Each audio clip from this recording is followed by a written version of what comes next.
Għal darb'oħra l-Istitut tal-Ġurnalisti Maltin se jorganizza il-Malta Journalism Awards. L-għan ta' din l-attività huwa li jingħata rikonoxximent lil dawk li ħadmu jew jaħdmu fil-ġurnaliżmu u li ddistingwew ruhom fix-xogħol ġurnalistiku tagħhom. Il-ġurnalisti lokali jintalbu jissottomettu xogħlijiet li ppubblikaw jew li xandru matul is-sena li għaddiet u li fl-opinjoni tagħhom jimmerithom għarfien mill-Istitut tal-Ġurnalisti.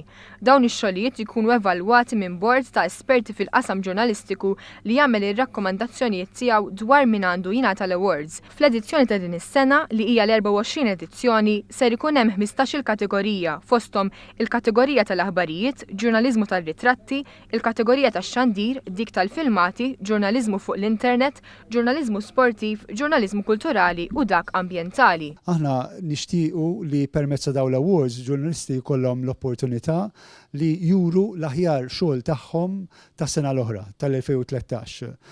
Is-sena l-oħra kienet sena mimlija avvenimenti kbar u jiena konvint li permezz ta' dawn l-awards inkunu nistgħu iktar nuru dan ix-xogħol tajjeb tal-ġurnalisti ta' pajjiżna.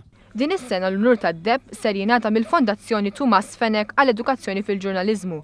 Il-finalisti ser jitħabbru fl-24 ta' Marzu filwaqt li s-sera ta' finali ser issir fit-3 ta' Mejju. Intant fil-25 ta' Jannar ser issir laqgħa ġenerali annwali mill-Istitut tal-Ġurnalisti Maltin, fejn matul din il-laqgħa ser issir l-elezzjoni għall-Kunsill għas-sena 2014.